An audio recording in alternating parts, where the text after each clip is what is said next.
मैं उमेश नारायण आप सभी लोगों का आज की एनर्जेटिक सेशन में हार्दिक हार्दिक स्वागत करता हूं। बहुत बहुत स्वागत है साथियों आपका। आज का ये हमारा सेशन पिछले 90 दिन से हम लोग इस सेशन को कंटिन्यू करते जा रहे हैं और ये आज का 9वां दिन का सेशन है। 90 दिन के सेशन में आप सभी लोग का पुनः स्वागत करना चाहूंगा मैं। हम लोग बुक रीडिंग कर रहे हैं जिस किताब का नाम है नेटवर्क मार्केटिंग। डॉक्टर उज्जवल पाटनी द्वारा लिखित किताब है जिसका पूरा नाम है नेटवर्क मार्केटिंग, कितना सच कितना झूठ। हम इस किताब को पूरे शुरुआत से पढ़ते जा रहे हैं जिस नजरिए से डॉक्टर साहब ने और जिस माहौल पे, जब इस किताब को लगभग लगभग मेरे नजरों से तो ये 12 से 14 साल हो गया होगा किताब को लिखे हुए। इसका एक्यूरेट डेट मुझे नहीं पता कि डॉक्टर साहब ने इसको कब लिखा है, लेकिन लगभग ये एक दशक से ज्यादा का समय हो चुका है। और एक दशक पहले डायरेक्ट सेलिंग इंडस्ट्री में काफी सारे चेंजेस नहीं थे जो आज एक दशक बाद बहुत सारे चेंजेस हैं। उसके आधार पर इस किताब को उन्होंने उस समय के परिवेश के आधार पर लिखा था और ये उस समय से लेकर अभी तक लोगों को हेल्प कर रही है। ये किताब बहुत प्यारी है। हर एक डायरेक्ट सेलर को इस किताब को जरूर पढ़ना चाहिए, समझना चाहिए। और मैं इसलिए रेकमेंड भी करता हूं, आप लोग चाहें तो इस किताब को ऑनलाइन प्लेटफॉर्म के माध्यम से खरीद लीजिए। खरीदने के बाद इस किताब को पढ़िए, समझिए कि किताब क्या है। और यदि अगर आपको इसका समरी देखना है या इस किताब को अच्छे से डिटेल में समझना है तो कहीं ना कहीं आप मेरे साथ इस चैनल पे बन जाइए। मैं कंटिन्यू पिछले 8 दिनों के सेशन को प्लेलिस्ट में अपडेटेड है, 9वां दिन का भी आपको मिल जाएगा। यूट्यूब में सैकड़ों लोग देख रहे हैं इस वीडियोस को, जो अपने जिंदगी में परिवर्तन करना चाहते हैं, जो डायरेक्ट सेलर, वो सब लोग इसको देखते जा रहे हैं। तो मैं आइए आज 90वें दिन के सेशन पे लेके चलता हूं। इससे पहले हमने क्या क्या समझा, नेटवर्कर के परास्त होने के कारण हमने समझा। इससे पहले हमने लोगों के हारने के कारण के अगर बारे में बात करते हैं तो उसके बाद क्यों हारते हैं, फिर उसके बाद धारणाएं और सच्चाई हमने देखा, फिर उसके बाद हमने कुछ उसूल वो देखे। तो अब हम लोग यहाँ पर देखने वाले हैं आज के सेशन में ना सुनने की हिम्मत पैदा करने के उसूल। ना सुनने की हिम्मत पैदा करने के उसूल। अब हम लोग यहाँ शुरुआत करने वाले हैं। इसमें 6 उसूल डॉक्टर साहब ने बताया है और डॉक्टर पार्टी ने 6 सिद्धांत ऐसे बताए हैं या उसूल ऐसे बताए हैं जिससे आपके अंदर ना सुनने की हिम्मत आ जाएगी। डायरेक्ट सेलिंग इंडस्ट्री में ना सुनना ही सबसे ज्यादा इंपॉर्टेंट होता है। और डायरेक्ट सेलिंग ही नहीं, मैं बोलता हूं सेल्स में, सेल्स का कोई भी प्रोफेशन आप ले लीजिए, हर सेल्स के प्रोफेशन में ना सुनने की हिम्मत पैदा करना पड़ता है। अब आप लोग यदि अगर कोई छोटे से किराने की दुकान खोल के बैठे हैं और आप बोल रहे हैं कि हमको तो वहां पर बहुत कम ना सुनने को मिलता है, तो एक्चुअली आप लोग नीड्स नीड्स के शॉप खोल के रखा है आपने। नीड्स नीड्स यानी जरूरत के सामान बेचने के शॉप खोल के रखा है और आपके दुकान में सिर्फ वही व्यक्ति आता है जिसको कुछ चाहिए होता है, जिसको कुछ जरूरत होती है। और आप एक नहीं कई सामान रखते हैं नीड्स के, तो उसके आधार पर आपके पास कम से कम ना सुनने को मिलता है। और आप कोई बहुत बड़े सेल्स प्रोफेशनल नहीं कहलाते। सेल्स प्रोफेशनल वो होते हैं जो सामने वाले के अंदर नीड पहले पैदा करता है, पहले उसके अंदर जरूरत पैदा करता है, उसकी उसके अंदर जो छुपी हुई जरूरत रहती है उसको वो बाहर निकालता है। तो ये है एक चैलेंज का काम। उसकी छुपी हुई जरूरत को पहले भांपना, उसको बाहर निकाल के उसके सामने प्रस्तुत करना, उसके बाद आपके प्रोडक्ट को, उसके प्रॉब्लम को सॉल्व करने का तरीका बताना, ये होता है सेल्स प्रोफेशनल का काम। तो ये सेल्स प्रोफेशंस में जितने लोग हैं उनको ना सुनना पड़ता है, ज्यादा से ज्यादा ना सुनना पड़ता है। ये किराने की दुकान ऐसे टाइप के लोग अपने आप को सेल्स प्रोफेशनल ना समझे। आप आप बिल्कुल सेल्स में हैं, लेकिन आप सेल वो बहुत बड़ा, दोनों में बहुत जमीन आसमान का फर्क नजर आता है। उसके बाद डायरेक्ट सेलिंग इंडस्ट्री सिर्फ सामने वाले को प्रोडक्ट नहीं देती। यदि अगर हम ऐसे भी प्रोडक्ट यदि अगर हम बेचना चाहें तो हमारे पास भी सुबह से लेकर शाम तक के इस्तेमाल होने वाले सारे प्रोडक्ट्स मिल जाते हैं। लेकिन हम सिर्फ प्रोडक्ट नहीं बेचते, हम सामने वाले को बेचते हैं एक लाइफ चेंजिंग अपॉर्चुनिटी, जहां से उसकी जिंदगी बेहतर बनती है। हम एक ऐसा अपॉर्चुनिटी उनको हम सामने वाले को देते हैं। तो अपॉर्चुनिटी बेचना एक बहुत बड़ा चीज है और ये हम काम कर रहे हैं। तो जब हम इतना बड़ा काम कर रहे हैं तो इसमें आपको और हमको बहुत सारे चीजों को देखना, सुनना, समझना पड़ता है और उसके आधार पर आपको इस प्लेटफॉर्म में बहुत ही ज्यादा पारंगत बनना पड़ता है। तो 90वें दिन का सेशन है ना सुनने की हिम्मत पैदा कीजिए। खुशबू बनकर खुशबू बनकर गुलों से उड़ा करते हैं, खुशबू बनकर गुलों से उड़ा करते हैं, धुआं बनकर पर्वतों से उड़ा करते हैं, धुआं बनकर पर्वतों से उड़ा करते हैं। ये कैंचिया खाक हमें उड़ने से रोकेगी, ये कैंचिया खाक हमें उड़ने से रोकेगी, हम परों से नहीं हौसलों से उड़ा करते हैं। कितनी बड़ी बात और कितनी शानदार लाइन लिखा है, सोचो। हम परों से नहीं हौसलों से उड़ा करते हैं। बहुत सारे ऐसे लोग हैं साथियों, जो बहुत ही निम्न वर्ग के आते थे, लेकिन उनके सपने इतने बुलंद थे कि उनके हौसले इतने बुलंद थे कि वो अपने सारे सपनों को पूरा कर लिए। हौसलों से उड़ना इंपॉर्टेंट है, पर जिनके होते हैं वो तो उड़ ही सकते हैं, लेकिन जिनके जिनके हौसले बुलंद है वो और ज्यादा उड़ते हैं। ये उड़ने का मतलब आसमान पे उड़ना नहीं, जीवन में कुछ करना। आपको और हमको ये जीवन जो मिला है, ये बहुमूल्य जीवन, इस जीवन में हमको कुछ ना कुछ बड़ा करना चाहिए। तो आइए अब आप लोग को लेकर चलते हैं उसूल नंबर पहला। इसमें 6 उसूल सर ने बताए हैं। अब यहाँ पर देखते हैं पहला नंबर का उसूल क्या है। सबसे बुरी स्थिति को स्वीकार कर लीजिए, सबसे बुरी स्थिति को स्वीकार कर लीजिए। अब आप किसी को प्लान दिखा रहे हैं तो सबसे ज्यादा बुरा क्या हो सकता है, सोच के देखो। आप अगर किसी को आप प्लान दिखाने गए हो, सबसे ज्यादा बुरा क्या हो सकता है, क्या हो सकता है। इसमें लिखा है, अच्छी स्थिति की कल्पना और अच्छे सपने नेटवर्क ट्रेनिंग का अभिन्न अंग है। अच्छी स्थिति की कल्पना और अच्छे सपने नेटवर्क ट्रेनिंग का अभिन्न अंग है, क्योंकि यही सपने आपको रेस में दौड़ने की ईंधन देते हैं। आपके सपने बहुत बड़े हैं और आपने बहुत कुछ सोचा है, तो ये आपको बहुत आगे बढ़ाएगा। लेकिन यदि भय आपका पीछा ना छोड़ रहा हो, यदि अगर आपके मन में डर चल रहा है कि क्या होगा मेरा, कैसे होगा, क्या बोलेंगे मुझे लोग, इस तरीके से आपके मन में कुछ कुछ थॉट चल रहे हैं, तो क्या होगा। अधिक से अधिक सामने वाला आपके साथ क्या कर सकता है ये सोचिए। अधिक से अधिक सामने वाला क्या कर सकता है। ना वो आपको जान से मार सकता है। अच्छा, आप किसी को प्लान दिखाओगे तो आपको जान से मार देगा क्या, कि तुमने मेरे पास प्लान क्यों लेके आया, मार देगा क्या, बताओ। नहीं मारेगा ना। हाँ, सोच लो आप अच्छे से। ना वो आपको जान से मार सकता है, ना वो आपको जेल भिजवा सकता है। ऐसा तो नहीं कि आपको जेल भिजवा देगा, देखो जी ये मुझे प्लान दिखा रहा है, इसको मैं जेल भेज डलवा दूंगा, ऐसा बोलेगा क्या वो आपको। कभी बोल ही नहीं सकता वो आपको जेल जाओ करके। भैया आपका काम है प्लान दिखाना, वो थोड़ा बोल देगा जेल। अच्छा, ना जेल ना वहां आप पर कोर्ट केस कर सकता है क्या, वो कोर्ट कोर्ट में केस कर देगा। कोर्ट में माननीय जज जज साहब देखिए इसने मुझे प्लान दिखाया, भाई कोई कोर्ट में केस कर सकता है क्या, नहीं। ना वो आपका रोजगार छीन सकता है, तुमने मुझे प्लान दिखाया मैं तुम्हारी जॉब छुड़वा दूंगा, ऐसा बोल सकता है क्या वो हमको, बिल्कुल नहीं बोल सकता। ना ना वह आप ना वह आपका घर बार छीन सकता है, अच्छा तुमने मुझे प्लान दिखाया मैं तुम्हारी प्रॉपर्टी को अपने नाम कर दूंगा, ऐसा बोलेगा क्या वो। ना तो कोई भी आपके साथ अधिकतम क्या कर सकता है, सोच के देखो, क्या ऐसा कुछ कर सकता है क्या वो, कुछ भी नहीं कर सकता। अधिकतम आपका क्या कर सकता है, कोई भी सिर्फ आपको 2 अक्षरों का शब्द नहीं बोल सकता है, बस इससे ज्यादा कुछ नहीं बोल सकता वो।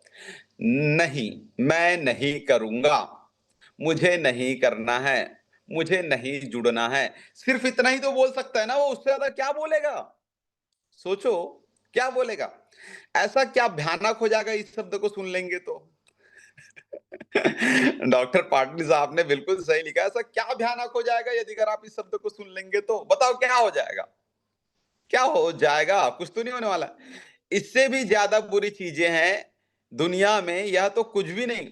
यार सोच के देखिए, अगर आप इस प्लेटफॉर्म को जब आप ज्वाइन नहीं करते और हमेशा गरीबी में रहते हो, जब कोई कपड़े दुकान में जाते हो तो बड़ी मुश्किल से 7 8 10 हजार रुपए कमाने वाला सेल्समैन आपको बोलता है सर किस रेंज की दिखाओ, वो इंग्लिश में जरूर बोलता है, उसका हिंदी मीनिंग होता है सर पहले आप अपनी औकात बताइए। तब आप लोगों को बुरा नहीं लगता क्या। हाँ, जब आप किसी रेस्टोरेंट में खाना खाने जाते हैं और रेस्टोरेंट में लेफ्ट सेंटर में पूरा खाद्य पदार्थ के नाम लिखे रहते हैं और राइट सेंटर में पूरी बिलिंग लिखी रहती है, रेट लिखा रहता है, तो आप रेट को देखकर जब सेलेक्ट करते हो कि ये कम रेट का इसको ऑर्डर करते हैं, उस समय आपको आपको डर नहीं लगता क्या। जब आपके कोई ऐसा रिश्तेदार जो थोड़ा सा ज्यादा आपसे पैसे वाला बन गया है और वो ज्यादा तरक्की कर रहा है और वो आपको मतलब कहीं कहीं नीचा दिखाता है, अपमानित करता है, आपको हेय दृष्टि से देखता है, तब आपको डर नहीं लगता क्या। हाँ, तब आपको डर नहीं लगता। जब आपका बच्चा, छोटा बच्चा कोई कार बाजू से गुजरता है, उसको देखकर बोलता है पापा ऐसी कार हमारे घर में कब आएगी, तब आपको डर नहीं लगता क्या उसको ना बोलते हुए, तब डर नहीं लगता।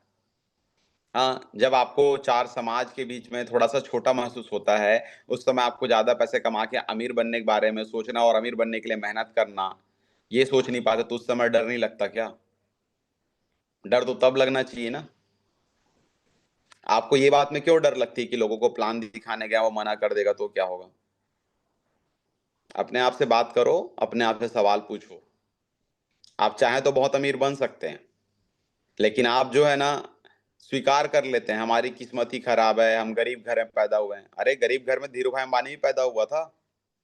गरीब घर में तो घनश्याम दास बिरला साहब ये लोग भी पैदा हुए थे। गरीब घर में तो बहुत लोग पैदा हुए थे, लेकिन उन्होंने आपकी तरह सिर्फ किस्मत के सहारे सब चीज को छोड़ा नहीं ना। उसने मेहनत किया, उन्होंने किया करके दिखाया। लोगों की नाक को अपना ढाल बना के आगे बढ़े वो लोग, लोगों की नाक से घबराए ही नहीं वो लोग, और जीवन को आज आलीशान जिंदगी बना लिए। तो भाई जहां पर डरना चाहिए वहां पर डरिए ना, जहां पर नहीं डरना, अरे ना ही तो बोल रहे हैं ना। इससे भी ज्यादा ज्यादा बुरी चीजें दुनिया में और भी चीजें हैं। हाँ, कम पैसों के लिए झोला छाप डॉक्टर से इलाज करवाते हैं, उसके बाद वो झोला छाप डॉक्टर सही तरीके से इलाज नहीं कर पाता, आदमी की जान चली जाती है, उस समय डर नहीं लगता आपको? और हमारा प्लान जुड़ने के बाद हमारे प्लान में सबसे ज्यादा डर है आपको। यहाँ पर क्या बोलेंगे, यहाँ पर क्या होगा, यहाँ पर आपको दिन भर डर लगेगा, वहां पर कोई डर नहीं है। सोचिए यार। बड़ी बात तो यह है कि वह दुनिया का अंतिम व्यक्ति नहीं है। अब यहां पर भी सोच के देखिए, अगर कोई मना भी कर देता तो सबसे बड़ी बात तो यह है कि वो दुनिया का आखिरी व्यक्ति है ही नहीं। उसके बाद आपके लिए हजारों दरवाजे खुले हुए हैं। यदि अगर कोई मना कर देगा, ठीक है भाई तू मना कर दे, जा अपने घर में आराम कर, हम तो अपना काम कर ही लेंगे, आप आगे बढ़िए। तू नहीं तो और सही, और नहीं तो और सही, खुदा ने बनाई होगी एक हसीना मेरे लिए, आगे बढ़ो। लेकिन ये डर के बैठे रहना ये कोई बुद्धिमानी नहीं है। डर के बैठ जाओ बस। इस दृष्टि से देखेंगे तो सामने वाला का नकारात्मक जवाब आपके लिए कोई मायने नहीं रखेगा। मैं इस उसूल को याद करके कार्य करके करने उतर जाता हूं। जब भी भय हावी होता है, सबसे बुरी स्थिति कल्पना करता हूं, ज्यादा से ज्यादा मेरा क्या बिगाड़ सकता है, यही सोचता हूं और आगे बढ़ जाता हूं। बिल्कुल सही कहा पाटनी साहब आपने। ज्यादा से ज्यादा मेरा क्या बिगाड़ सकता, तो कुछ नहीं बिगाड़ सकता। क्या बिगाड़ सकता है तू मेरा? क्या बिगाड़ सकता है? मेरी कंपनी के बारे में उल्टा पुल्टा बोलेगा, केस कर दे जा कंपनी के बारे में। भारत सरकार जो है, भारत सरकार गाइडलाइंस दी है, और मैं सही तरीके से प्रेजेंटेशन दे रहा हूं, मैं सही तरीके से सही जानकारी दे रहा हूं। क्या बिगाड़ बिगाड़ लेगा? कंपनी पर केस करेगा। कंपनी क्या है? कंपनी पर केस करने के बाद खुद हारेगा वो। यदि अगर इस तरीके से कोई आपने आपको बहुत ज्यादा, ऐसी स्थिति बनती ही नहीं यार। पहली बात तो आप प्लान दिखाने गए, प्लान दिखाओ, बात खत्म करो, खत्म। अपना काम है प्लान दिखाना। ये सब तो आता ही नहीं कभी। लेकिन बुरी से बुरी क्या हो सकता है? और बुरे से बुरा सिर्फ वो आखिरी एक ही चीज हो सकता है, वो आपको ना बोल सकता है, इसके अलावा कुछ नहीं। अब उसूल नंबर दूसरा देखते हैं। यदि स्थिति उतनी बुरी ना हुई तो क्या हो सकता है? अब अभी हमने बुरे से बुरा स्थिति सोचा ना, बुरी से बुरी स्थिति क्या है? कि वो हमको ना बोल सकता है। लेकिन यदि अगर वो ना नहीं बोला तो क्या हो सकता है? सोच के देखो। सबसे दुखद, सबसे बुरी स्थिति की कल्पना आप कर लीजिए। आप ज्यादा से ज्यादा क्या बिगाड़ सकता है, आपने सोच लिया। अब सोचिए कि यदि स्थिति उतनी बुरी ना हुई तो क्या हो सकता है? अब सोचो, यदि अगर वो ना नहीं बोल देगा तो क्या होगा? यदि अगर ना नहीं बोलता है वो व्यक्ति, तो क्या हो सकता है? इसके बारे में सोचते हैं। ढेरों प्रोस्पेक्ट आपके साथ जुड़ सकते हैं। सोचो, यदि अगर उसने ना नहीं बोला तो क्या हो सकता है? आप यही सोच रहे थे ना कि वो क्या बोलेगा। अब यदि अगर वो ना नहीं बोला तो क्या हो सकता है? सोचो। ढेरों लोग आपके टीम में जुड़ सकते हैं। मिलकर वे सभी लोग आपको डायमंड बना सकते हैं। आप सफलता व समृद्धि के शिखर पर पहुंच सकते हैं। ये भी तो हो सकता है ना। अभी तो आप निगेटिव सोच रहे थे कि नहीं हुआ तो, मैं तो बोल दिया निगेटिव में, नहीं हुआ तो नहीं, लेकिन हो गया तो आप अपने सपने की ओर एक कदम बढ़ा सकते हैं। अपनी पत्नी और बच्चों को जैसा जीवन देने की आपकी इच्छा थी वो आप पूरी कर सकते हैं। अपने माता पिता परिवार को नई जिंदगी दे सकते हैं। आप अपने चिंता के रात बिना बिना चिंता के रात में सो सकते हैं। बिना मेन्यू कार्ड देखे, रेट देखे, आप अच्छे रेस्टोरेंट में खाना खा सकते हैं। विमान में सफर कर सकते हैं और ना जाने क्या क्या कर सकते हैं। ये सब कुछ हो सकता है यदि स्थिति उतनी बुरी ना हुई तो। ये सारी सुख सुविधाएं आप पा सकते हैं यदि स्थिति नकारात्मक नहीं हुई तो। सोचो। निगेटिव सोच लेना, निगेटिव सामने वाला अधिकतम हमको ना बोल सकता है। क्या बोल सकता है? ना। और किसी महान स्पीकर ने क्या बोला है? उसके ना की औकात मेरे एक बाल को तोड़ा ना, तोड़ने के बाद उसको छोटी से कैंची में काटना, और छोटी सी कैंची में काटने के बाद ऐसे हाथ में रखना और ऐसा फूक मारना। उसके नाक की औकात ये फूक के बराबर है, मेरे छोटे हुए कटे हुए बाल से ज्यादा नहीं है। बस ये सोचना, इतना ही है उसकी ना की बात। लेकिन हाँ बोल दिया किसी ने तो सोचो क्या क्या हो सकता है। जिंदगी बेहतर बन सकती है साथियों। जिस जिंदगी को आप बेहतर तरीके से जीना चाहते हैं, इतना बेहतर आप जिंदगी बना सकते हैं। ये है उसके बाद की स्थिति। बुरा से बुरा भी आपने देख लिया, और यदि जुड़ गया तो भी आप देख लिया। अब आपको दोनों निर्णय लेना है कि इन दोनों में से क्या आपको चुनना है। मैं बोलूंगा यदि दूसरा नंबर मेरे लिए बेहतर होगा, मैं प्लान दिखाऊंगा। यदि जुड़ गया तो, आ गया तो, कर लिया तो, इसके बारे में ज्यादा विचार करूंगा। तो मेरे साथियों, ज्यादा से ज्यादा लोगों की ना सुनिए। यहां पर देखिए, एक पिक्चर देखिए, एक व्यक्ति हमारी तरह सेल्स प्रोफेशन में है, और हे ईश्वर, मुझे कभी सफलता मिलेगी या नहीं मिलेगी। देखिए, दरवाजा नंबर 123 नो, दरवाजा नंबर 234 नो, दरवाजा नंबर 345 नो, दरवाजा नंबर 556 यस। अब देखिए, 456 यस। कहने का मतलब यह है कि हमारे साथ जुड़ने के लिए लोग तैयार खड़े हैं। किसी की ना सुनकर निराश ना हो, ना कुछ ना के बाद जरूर हाँ तुम्हारा इंतजार कर रही है। साथियों, ये प्रैक्टिकल है। सैकड़ों लोग हमारे साथ जुड़ेंगे, सैकड़ों लोग हमारे साथ जुड़ने के लिए तैयार खड़े हैं। बस हमें वो दरवाजे खटखटाने हैं। बस हमें उन लोगों को जाके अपना प्रस्ताव देना है। बस हमें जाकर उन लोगों को ये बात का जानकारी देना है कि आपकी जिंदगी यहाँ से बेहतर बन सकती है। लोगों को सिर्फ और सिर्फ जानकारी दीजिए। आपका और मेरा काम है जानकारी देना, करना नहीं करना सब उनका काम है। आप और हम यदि अगर जानकारी देने में अपना काम करते जा रहे हैं, तो सामने वाले हमारे साथ जरूर जुड़ेंगे। अरे भगवान हमारे लिए जरूर दरवाजे बनाए हैं, दरवाजे खोलेंगे हमारे लिए। और यस तक बस पहुंचना है हमको। जो यस तक पहुंचने की साहस रखेगा वो गारंटेड डायमंड बनेगा। जो नो सुनने की साहस रखेगा वो गारंटेड डायमंड बनेगा। अब आते हैं उसूल नंबर 3। उस भयानक भयावह स्थिति से बचने के लिए भविष्य में क्या करें। पिछले 2 सत्रों को समझने के बाद यह जरूरी है कि हम उस बुरी स्थिति को रोकने का प्रयास करें। अब अभी आपको अधिकतम हमको क्या बोल सकते हैं, कोई आदमी ना बोल सकता है। अब ना को भी रोकने की के बारे में सर ने कुछ कुछ बातें चर्चाएं की है, उसके बारे में समझते हैं। कोई ना बोलता है तो कैसे ना को हाँ में कैसे बदलें, यदि देखते हैं आगे। हम भविष्य के उपायों पर विचार करें जिससे जिससे ज्ञान में कोई कमी ना रहे। सॉरी, हम भविष्य के उपाय पर विचार करें जिनसे ऐसी परिस्थिति ना आए कि कोई व्यक्ति हमको ना ना बोले। क्या परिस्थिति में कोई कमी रही, अपने आप से सवाल पूछो। क्या जब मैं प्लान दिखा रहा था तो प्लान में कुछ कमी थी क्या? या मुझसे कुछ कमी हुई थी क्या? अपने आप से बात करो। क्या खुद के व्यवहार या ज्ञान में कोई कमी रही थी क्या? खुद से पूछो। क्या मैंने सही व्यवहार नहीं कर पाया क्या उनके घर में? या मेरा प्रेजेंटेशन में कोई कमी हो गई थी क्या? क्या होमवर्क में कोई कमी रह गई थी? मैंने क्या सामने वाले के बारे में अच्छे से स्टडी नहीं कर पाया था क्या? निष्पक्ष होकर अपनी असफलताओं के कारणों का विश्लेषण करें। असफलता के कारणों का विश्लेषण करना। मैं पहले पहले जब नया नया था एकदम, तो मैं ना फॉलो अप करने जाता था, तो फॉलो अप में ना अपने आप से ना सवाल पूछता था अगर कोई मुझे नेगेटिव बोल। और मैं सही सही बता रहा हूँ, बाई गॉड बता रहा हूँ, ये मेरे साथ था। और मैं इसको ही बोलते थे अपने पर्यवेक्षण करना, अपने बारे में सोचना। मैं निकलता था, यदि अगर मैंने अच्छे से बात किया ना और वो सामने वाला जुड़ा नहीं, तो भी अपनी पीठ थपथपाता था मैं। और यदि अगर मैंने अच्छे से बात नहीं कर पाया और नहीं जुड़ा, या जुड़ भी गया, तो अपने आप से बात करता, टोमेस तुझे यहाँ पर बदलाव करने की जरूरत है। और क्यों ना करूं यार, अपने आप से तो झूठ बोल ही नहीं सकता, और मुझे इस प्रोफेशन में बहुत बड़े लेवल पे जाना है। तो जब मुझे इस प्रोफेशन में बहुत बड़े लेवल पे जाना है, तो मैं हमेशा अपने आप का आकलन करता था कि मेरे से कुछ कमी तो नहीं रह गई। स्वयं का विश्लेषण जितनी ईमानदारी से आप करेंगे, उतनी ही सफलता आपको मिलेगी। अक्सर देखा जाता है कि इंसान स्वयं को अंधेरे में रखता है, ऐसे में सुधार की गुंजाइश नगण्य हो जाती है। बिल्कुल सही कहा सर ने कि यदि अगर व्यक्ति अगर खुद को अंधेरे, अपने आप से बात क्या करो, यार मुझसे कुछ तो कमी हो गई यार फॉलो अप के दौरान। मैं उसे मुझसे बात कर रहा था ना, तो थोड़ा तो मुझसे यार ये मिस्टेक हो गई, ये वाला शब्द नहीं बोलना था। और यहाँ पर ना जब उसने ये बोला कि मेरे पास पैसे नहीं है, तो ये वाला जवाब नहीं देना था, मुझे ये वाला जवाब देना था।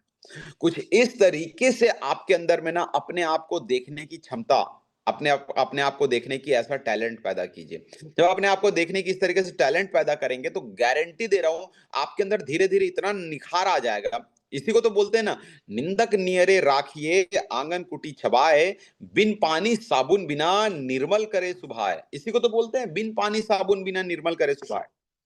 आप अपना खुद का ना अपने आप को निर्मल बना सकते हैं, अपने आप को खुद को स्वच्छ बना सकते हैं। अपने आप के बारे में आकलन कीजिए और अपने अप्लायंस से कभी-कभी फ़ोन लगा के बात कीजिए। सर आज उसके बाद फ़ॉलो-अप में गया था ना, तो उसने ना इस तरीके से बात बोला, मैं जवाब जो दिया था क्या वो सही था क्या सर?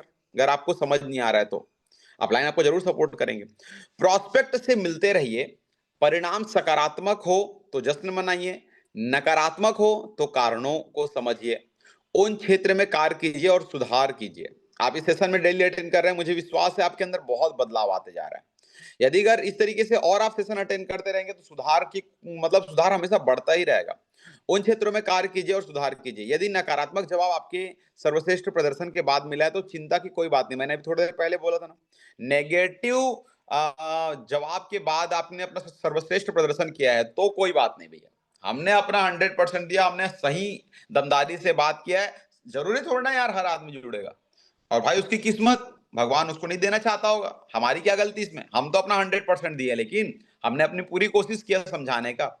अभी अभी मैं कुछ कुछ लोगों से फोनों में बात करता हूँ, आप लोगों की कई लोग के टीम के लोगों के साथ, तो आप लोग देखते भी होंगे, मैं पूरा जान लगा देता हूँ फोन में भी। सामने वाले को सामने वाला चाहता ही है, अब उसके बाद भी अगर वो फॉर्म नहीं भरता तो मेरी क्या गलती। मैंने पूरा लगा दिया ना जोर, पूरा जोर लगा दिया, अच्छे समझाया, उसको समझाया कि साथ देने की भी बात किया, सब चीज किया मैंने। लेकिन अब वो नहीं समझ आया तो मैं क्या कर सकता हूँ।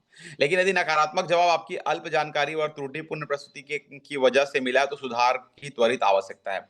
और इसके बाद उन्होंने कहा है कि यदि अगर कुछ नेगेटिव रिस्पांस मिला है आपको और आपको लगता है कि आप में सुधार की जरूरत है तो वहां पर तुरंत आप सुधार करने की शुरुआत कर दीजिए। तो ये हो गया उसूल नंबर 3। अब उसूल नंबर चौथा, पहली बार में हाँ की उम्मीद मत रखिए। उसूल नंबर चौथा ये भी बहुत इंपॉर्टेंट है। पहली बार में हाँ की उम्मीद मत रखिए। ये आप नेटवर्किंग में नए हो या पुराने हो, एक बात सीधी सीधी समझ लीजिए कि हर बार आपको हाँ नहीं मिलेगा। यदि अगर हाँ की उम्मीद रखोगे तो निराशा हाथ लगेगी। आप कितने भी अद्भुत वक्ता हो, आपका अनुभव कितना भी व्यापक हो, फिर भी आप हर बार सबको सहमत नहीं कर सकते। भाई मैं तो साफ साफ बोलता हूं, इस प्लेटफॉर्म में अमिताभ बच्चन को ज्वाइन करा लीजिए। अमिताभ बच्चन भी सबको नहीं जोड़ सकता, देख लेना। भारत के प्रधानमंत्री श्रीमान सॉरी नरेंद्र जी मोदी साहब को भी ज्वाइन करा लीजिए, मोदी साहब भी सबको ज्वाइन नहीं करा सकते। हाँ, अरे कई लोग इस तरीके से ही रहेंगे। इस दुनिया में ना देखो, इस दुनिया में ना आराम से चिंता मुक्त होना होके जीना है तो 3 बात को ध्यान रखना। 100% लोग में 33% लोग आपके साथ में आएंगे, 33% लोग आपके साथ में नहीं आएंगे, और 33% लोगों को दुनिया से कोई लेना देना नहीं है। इतना बस ध्यान रखना। 33% लोग आएंगे, 33% लोग नहीं आएंगे, और 33% लोगों को कोई लेना देना नहीं है। बस इतना ही बात ध्यान रखना। अब आप बोलेंगे 99 हुआ, 1% क्या, 33.3 कर लो, 33.333 आएगा तो आप देख लो इतना होता है। तो आप कहीं ना कहीं इसी तरीके से दुनिया है साहब, इसी तरीके से। जैसे एग्जांपल के तौर पर बताना चाहूंगा, कुछ लोग इतने निगेटिव रहते हैं। जैसे आपको एक बात बताता हूं, मैं कुछ मैंने सर्वे किया है अपने लेवल पे, अपने नजरियों के आधार पर। जब सबसे पहले लोग ना साइकिल में चलते थे, जब साइकिल का जमाना था, साइकिल का जमाना, जब साइकिल साइकिल चलाते थे लोग, तो पता है उस समय नया नया टू व्हीलर निकला। तो टू व्हीलर ना जब लोगों ने लिया तो क्या हुआ बताता हूं मैं आपको टू व्हीलर के बारे में। कुछ लोगों ने टू व्हीलर को देखा, तुरंत खरीद लिया। तो कुछ लोग ना क्या बोलते थे मालूम, अरे भैया उसमें मोटर लगा रहता है, ब्लास्ट फ्लास्ट हो गया आदमी मर जाएगा, नहीं लेते। तो कुछ लोगों ने ना नहीं लिया उस समय। लेकिन जब 2 साल 4 साल 5 साल लोग सफलतापूर्वक मोटरसाइकिल चलाने लगे ना, तो फिर उसको देख देख के कुछ लोग पलटने लगे, उसके साथ में आने लगे। हाँ यार ये तो सही मोटरसाइकिल है, चलो एक काम करते हैं ले लेते हैं। उन लोगों ने मोटरसाइकिल उसको देख देख के ले लिया। मतलब पहले जो आदमी ने लिया था उनको देख देख के कुछ लोगों ने ले लिया। और कुछ लोग ऐसे हैं जो अभी भी मोटरसाइकिल के खिलाफ हैं, बोलते हैं फालतू का मोटरसाइकिल है, उसमें पेट्रोल डलाना पड़ता है, उसमें साला हाथ पैर की व्यायाम नहीं होती, अच्छा है सबसे अच्छा साइकिल। वो पिछले जमाने में जो सोचते थे वही अभी भी सोच रहे हैं, वो साइकिल के बारे में आज भी बात कर रहे हैं। तो वो कभी बदलेंगे नहीं, वो मरते दिन तक यही बात बोलेंगे कि सबसे अच्छा साइकिल है, मोटरसाइकिल है ही नहीं। इसी तरीके सब जगह होगा, इसी तरीके से होने वाला है दुनिया। कुछ लोग हमेशा एक सिद्धांत पे अडिग रहते हैं, वो सिद्धांत उनका मन माफिक सिद्धांत होता है, वो कभी परिवर्तन को स्वीकारते नहीं है। तो इस तरीके से लोगों से आपको और हमको बचना होगा, और ऐसे बचना नहीं, ऐसे लोगों को छोड़ना होगा उनके हाल पे। कुछ लोग ना नेटवर्क मार्केटिंग के बारे में मरते दिन तक ना नेगेटिव बात करेंगे, और कुछ लोग आपकी और मेरी तरह तुरंत जुड़ जाएंगे, और कुछ लोग ना हमको कामयाब होते हुए देखकर कुछ लोग धीरे धीरे धीरे धीरे धीरे धीरे हमारे टीम में आना शुरू करेंगे। लेकिन इसके बाद भी कुछ ऐसे लोग बचे ही रहेंगे जो तब भी, हम चाहे अरबपति भी बन जाएंगे ना इस प्लेटफॉर्म में, तब भी वो क्या बोलेंगे मालूम है? ये यार फालतू काम है, घर बैठे बैठे पैसा मिलता है इसमें। हाँ, ये फालतू घर बैठे बैठे पैसा मिलता है इसलिए ना इस काम को नहीं करना चाहिए। अरे मेरा कहना मानो, सुबह से जाओ मजदूरी करो, हाथ पैर चलेगा तब आप तुम लोग पैसा कमाओ। ये फालतू का पैसा बोल देंगे। अच्छा, जो आपने नेटवर्क बनाया उसको ही फालतू बोल देंगे ना 5 साल बाद ये लोग। क्यों पता है? क्योंकि उनको क्या लगता है ये हराम का पैसा है। अरे भैया हराम का नहीं, टीम बना के हमने टीम बनाने के लिए दिन रात एक करके काम किए थे। सुबह कब फील्ड में निकलते थे, रात को कब आते थे पता नहीं था। टीम बनाया हमने, टीम बनाने के कारण आज टीम के काम के कारण हमको बेनिफिट मिलता है। फालतू के काम तुमको इसलिए लगता है क्योंकि तुम मेहनत करने से घबराते हो, मेहनत करने से जी चुराते हो, और उसके बाद आज हमको बोल रहे हो कि फालतू का पैसा मिलता है। तो इस तरीके से भी लोग मिलेंगे साथ में, याद रखना। तो इसलिए अपना काम मस्ती से करते रहो, भाड़ में जाए दुनियादारी। तो यहां पर लिखा है, अब आगे आगे लाइन के पढ़ के सुनाता हूं। कभी कभी व्यक्ति मूल रूप से आपसे सहमत नहीं होगा, परंतु फिर भी वह तुरंत निर्णय नहीं ले पाता या नहीं लेना चाहता। हो सकता है वह दूसरे या तीसरे फॉलोअप में आपसे जुड़ जाए। इसलिए एक बार में हाँ की उम्मीद ना रखिए। साथ ही ना सुनकर अपने प्रयास छोड़ने के बाद की बात कभी भी मत सोचिए। कई लोग होते साथ से जुड़ना चाहते हैं, लेकिन ना तुरंत ना निर्णय लेना ना उनको असहज फील कराता है, तुरंत निर्णय नहीं लेना चाहते। वो लोग चाहते हैं 2 दिन बाद जुड़ेंगे यार, 3 दिन बाद जुड़ेंगे यार, एक बार और सोच लेते हैं यार। इसीलिए फॉलोअप बार बार करते रहना चाहिए। यदि कोई प्रोस्पेक्ट आज आपसे नहीं कहता है तो इसका मतलब यह नहीं कि वह हमेशा नहीं कहेगा। हो सकता है कि उसके अनुसार अभी सही समय ना हो। आप विचलित हुए बिना पुनः 3 महीने बाद उस व्यक्ति को जरूर जरूर संपर्क करें। आवश्यकता हो तो बीच बीच में 2-3 बार फोन कर लें। मैंने देखा है जो व्यक्ति आज रुचि नहीं ले रहा है, पसंद नहीं है या समय नहीं है कह रहा है, उनमें से कुछ लोग बाद में ज़रूर जुड़ जाते हैं। इसके लिए आप दोनों के बीच ऐसे संबंध होने चाहिए कि वह रुचि पैदा होने के बाद आपको फ़ोन करे और आपस में कोई झिझक या नकारात्मक भाव पैदा ना हो। ये बहुत प्यारा लाइन लिखा है। जो लोग को प्लान दिखाया ना, टच में रहो उनके, बने रहो, कॉल करते रहो, 2 महीना 3 महीना में मिलते रहो। ज़रूरी नहीं यार, हाँ, बस उसको उसको सहमत रखे रहो। अरे चलो ठीक है ना सर, कब जुड़ेंगे सर? अरे अभी भी आपने सोचा नहीं सर? अरे सोचिए सर, हम मिलके काम करेंगे, आपकी ज़िंदगी के सारे सपनों को पूरा करेंगे। इस तरीके से उनको आप ध्यान देते रहिए। अब अंतिम 5वां और 6वां उसूल को भी देख लेते हैं। आपत्तियों का निराकरण कीजिए। 5वां नंबर का उसूल। प्रोस्पेक्ट कुछ मुद्दों पर आपत्ति ले रहा है तो समझिए वह रुचि ले रहा है। भैया कोई आपत्ति ले रहा है, कोई ये बोल रहा है ना कि सर मैं कहाँ मेंबर बना पाऊंगा, इसका मतलब समझो कि वो कहीं ना कहीं सोच रहा है। तभी तो वो बोल रहा है ना कि मेंबर कहाँ बना पाऊंगा। तभी तो बोल रहा है ना। आपत्तियों को आपत्ति को अपॉर्चुनिटी के रूप में समझो आप लोग। जब कोई आपको ना बोलता है तो उसके पीछे बहुत बड़े कारण रहते हैं, ना क्यों बोल रहा है उसको आपको भांपना होगा, उसको समझना होगा। जैसे कोई बोल रहा है यार मैं कहाँ गली गली घूमने वाला काम करूंगा, इसके मतलब उसके मन में है, करना तो चाहता है लेकिन उसके मन में डर है कि गली गली घूमने वाला काम है यार, मुझे कहाँ कर पाऊंगा। ये उस आपत्ति में अवसर छुपा हुआ है, इसको समझिए आप उसको समझाइए, सर आप बिल्कुल सही कह रहे हैं, आपत्ति नहीं है, गली-गली घूमने वाला काम जो आपके मन में लग रहा है मुझे भी लगता था। लेकिन सर ये गली-गली घूमने वाला काम नहीं, सिर्फ आमंत्रित करने वाला काम है। आप आमंत्रित करेंगे, प्रोग्राम में बुलाएंगे बुलाएंगे, प्रोग्राम में सामने वाला देखेगा, सुनेगा, समझेगा, जुड़ेगा और हमको पैसा आएगा। सिर्फ आमंत्रित करने वाला काम है, गली-गली घूमने वाला काम नहीं है। आप लोगों को कई तरीके से समझा सकते हैं, आपत्ति में ही ना अवसर छुपे हैं। इसलिए कहा जाता है कि आपत्तियां अच्छी होती है। इन आपत्तियों का सामना करने हेतु मैं आपको कुछ सुझाव दे रहा हूं जो आपके जरूर काम आएंगे। सबसे प्रचलित 3 आपत्तियों का यहाँ पर जिक्र किया गया है। आपत्ति नंबर पहला, मैं सेल्समैन नहीं हूं, मैं बेच नहीं सकता। संभावित उत्तर, आपको बेचना नहीं है, आपको तो सिर्फ जानकारी देनी है। इसके लिए आप वीडियो, ऑडियो, सीडी की मदद ले सकते हैं। अनजाने में हम किसी फिल्म या होटल की प्रशंसा तो करते ही हैं, यही काम आपको यहाँ पर भी करना है। सिंपल जवाब। आपत्ति, मेरे पास समय नहीं है। आपत्ति नंबर दूसरा, संभावित उत्तर, इसलिए तो मैं आपको इस व्यवसाय व्यवसाय की ज्यादा जरूरत है ताकि आपको भविष्य में आपको अपनी इच्छाओं के लिए पर्याप्त वक्त मिल सके। कोई आपको बोला मेरे पास समय नहीं है, बस जवाब देने का तरीका स्ट्रेट फॉरवर्ड मत रखिएगा। जवाब देने का तरीका होता है triple F formula. Feel, felt, found. Feel यानी स्थिति को महसूस करो, फेल्ट यानी आप उस जगह में होते तो क्या करते? और फाउंड यानी जब मुझे बताया गया या जब मैंने समझा। अब इसको फ़ील, फेल्ट, फाउंड में कैसे जवाब दे सकते हैं? मेरे पास समय नहीं है। आप बिल्कुल सही कह रहे हैं सर, फ़ील आपने उसके साथ मिल लिए। आप बिल्कुल सही कह रहे हैं सर। फेल्ट, आप उस स्थिति में क्या होते तो क्या करते? फेल्ट यानी मैं उस जगह में होता तो क्या करता? मैं भी वैसे ही बोलूँगा। आप बिल्कुल सही कह रहे हैं सर। मैंने जब इस प्लान को देखा तो मेरे पास भी बिल्कुल समय नहीं था, क्योंकि मैं सुबह से ले रात तक पढ़ाता था। मैं टीचर था, जॉब करता था, तो मेरे पास वो समय ही नहीं था। तब मेरे गुरुजी ने मुझे एक जवाब दिया कि टोमेश जी, आप यदि अगर आज कुछ हज़ार रुपए के लिए सुबह से लेकर शाम तक पढ़ाते हैं, तो आप ये बात बताइए कि आप लाख रुपए कब कमा पाएँगे? और आप लाख रुपए कमाने के लिए आपको क्या करना होगा? सोचिए। मैंने उनको कहा, जवाब दिया कि सर लाख रुपए कमाने के लिए मुझे अपने स्टाफ बढ़ा, मतलब ज़्यादा से ज़्यादा बच्चों को, स्टूडेंट लोग को लाना पड़ेगा, ये करना पड़ेगा। यानी कि टोमेश जी आपको और बिज़ी होना पड़ेगा, यही काम करना पड़ेगा। यदि अगर आप और बिज़ी हो जाते हैं तो आप, कब ऐसा दिन आएगा जब 10 लाख रुपए महीना कमाएँगे? तब मैंने जवाब दिया, सर कमा ही नहीं सकता 10 लाख रुपए महीना, क्योंकि मैं पॉसिबल ही नहीं है यहाँ पर। तब उन्होंने कहा, आप इसलिए नहीं कमा सकते टोमेश जी, क्योंकि आप अपने समय को बेच रहे हैं। जब तक आप समय को बेचेंगे, तब तक आप पैसे नहीं कमा पाएँगे। जब आप लोगों का समय खरीदेंगे, तभी आप पैसे कमा सकते हैं। समय को खरीदने के बारे में जब उन्होंने मुझे बताया, तब मुझे एहसास हुआ कि लोगों को जब अपने नीचे मैं काम कराऊँगा, तभी पैसा कमा सकता हूँ, और ये बात मेरे दिल-दिमाग में घर कर गई, और इसीलिए मैं इस काम को शुरुआत किया कि यदि अगर यहाँ पर मैं लोगों को लाऊँगा, धीरे-धीरे मेरी टीम बनेगी और मैं धीरे-धीरे पैसे वाले बन सकता हूँ टीम बनाने के बाद।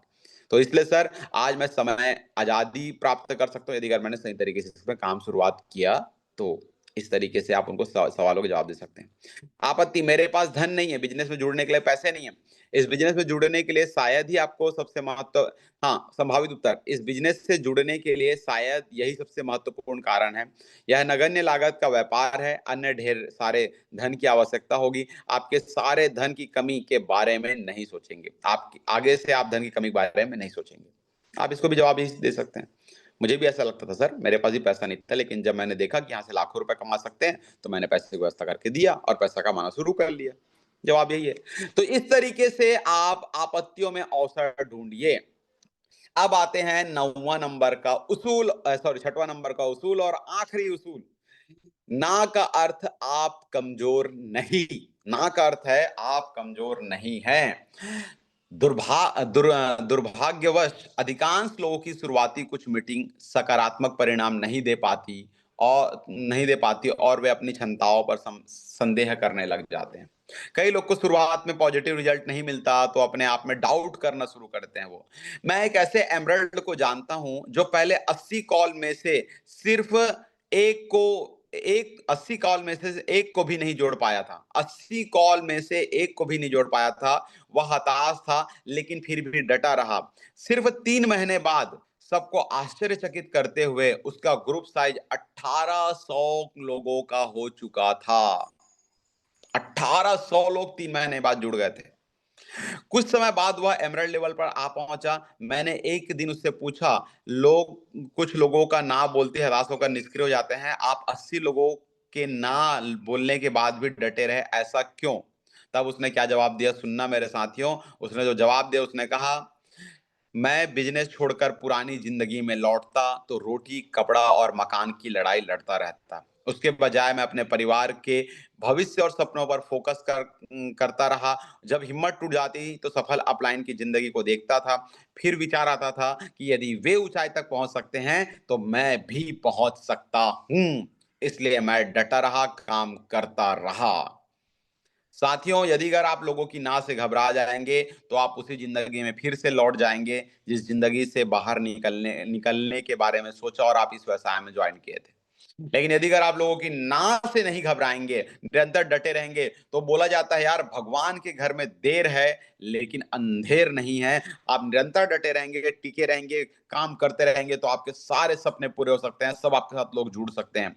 इसलिए मेरे प्यारे साथियों, आप डेडिकेट होकर, निरंतर होकर इस काम में जुड़ते जाइए। आप यदि अगर आप इस काम के बारे में ये सोचते हैं कि क्या होगा, क्या नहीं होगा, और यही सोचकर बैठे रहेंगे, तो कुछ नहीं होगा। लोगों की ना का सामना कीजिए, और लोगों की ना में कुछ अंतर नहीं है। एनओ, नो, नो यानी होता है नेक्स्ट अपॉर्चुनिटी। वो आपको सामने से बोलते हैं कि आप और आगे जाइए। इसका मतलब यही है कि भगवान हमारे पास सैकड़ों हजारों लोगों को बना के रखे हैं साथियों। मैं लाखों साथियों से अपील करता हूं कि हिम्मत मत हारिए, उस जिंदगी पर फोकस कीजिए जो सफल होने के बाद आप पाने वाले हैं। लोगों से हिम्मत मत हारिए साथियों। आप उस जिंदगी के बारे में फोकस कीजिए जो सफल होने के बाद आप पाने वाले हैं।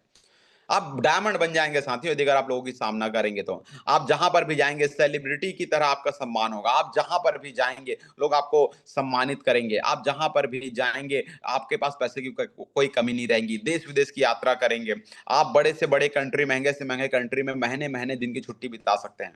हमारे अपलाइन लोग को आप देखिए वो लोग पूरी ज़िंदगी कितना बेहतर जी रहे हैं। उन्होंने इस बिज़नेस को पिछले 15 साल, 20 साल पहले चालू किया, धीरे-धीरे टीम बिल्ड किया। आज वो ज़िंदगी को आलीशान राजाओं की तरह जी रहे हैं। हर हफ्ते लाखों करोड़ों रुपए की इनकम करके ज़िंदगी को राजाओं की तरह जी रहे हैं। ये होती है इसका सबसे बड़ा बेनिफिट। इसलिए मेरे साथियों आप इस काम के बारे में दिल से जुड़े रहिए, दिल से डटे रहिए। यदि अगर ये काम छूट गया तो ज़िंदगी का सब चीज़ छूट जाएगा। मेरी सलाह है आपको कि ना को ना बोलिए, ना को ना बोलिए और हाँ के लिए आगे बढ़िए। तो इस तरीके से साथियों आज उसूल 6 कंप्लीट हो चुका है। डॉक्टर पाटनी ने यहीं पर ना सुनने के टोटल जो है 6 उसूल हमारे सामने रखे थे। अब हम लोग कल से सीखने वाले हैं खरी-खरी बातें, खरी-खरी बातें, डायमंड हुड का सच, खरी-खरी बातें एकदम स्पष्ट-स्पष्ट बातें आप लोग को सर बोलने वाले हैं कल के डेट में कि ऐसी क्या-क्या बातें मतलब खरी-खरी मतलब स्पष्ट मुंह में बोलेंगे जो बोलेंगे डॉक्टर पाटनी। मैं तो सिर्फ पढ़ के सुनाऊंगा। वो आपको बताएंगे कि डायमंड बनने का क्या सच होता है। खरी खरी बातें बताएंगे आप लोग को। तो साथियों कल का सेशन तो और बहुत धमाकेदार होने वाला है और खरी खरी बातें ऐसा है जो बहुत सारे पॉइंट्स में चलेगा। लगभग लगभग उसमें उन्होंने 10-12 खरी खरी खरी बात 10 खरी खरी बातें बताए हैं। मतलब इंपॉर्टेंट बातें बताए हैं जो आपको समझना होगा। और अपने जो लोग साथ में जुड़े नहीं है उनको जरूर जोड़ते चलिए। इस वेबिनार पे जोड़ते चलिए, लोगों को समझाइए, बुलाइए, इस सेशन में अटेंड कराइए। सेशन फ्री ऑफ कॉस्ट मिल रहा है लेकिन जिंदगी बदलने के लिए मिल रहा है। यही सेशन को यदि अगर आप मार्केट में खरीदते जाएंगे तो आपको हजारों खर्च करके ये सेशन अटेंड करने का मौका मिलेगा, लेकिन आपको मिल रहा है। अपने टीम को पार्टिसिपेट कराइए, यूट्यूब का लिंक भेजिए। यदि अगर आप चैनल में पहली बार हैं तो उनको सब्सक्राइब कराइए, बेल आइकन को हिट कराइए, हमेशा जुड़े रहिए। डायरेक्ट सेलिंग में और जीवन में तब्दीली के लिए चैनल बहुत इंपॉर्टेंट है। तो साथियों आप सभी के उज्जवल भविष्य की शुभकामनाओं के सहित आज के सेशन को हम यहीं पर विराम करते हैं। और हम चाहते हैं कि आप डायरेक्ट सेलिंग इंडस्ट्री में एक ऐसा डायमंड स्टार बनिए, एक डायमंड पर्सनालिटी बनिए कि लोग आपको देखकर हमेशा सलाम करते चले। Wish you all the best, have a great day. आपकी जिंदगी में आपके सारे सपने पूरे हो, यही भगवान से प्रार्थना है। Thank you so much.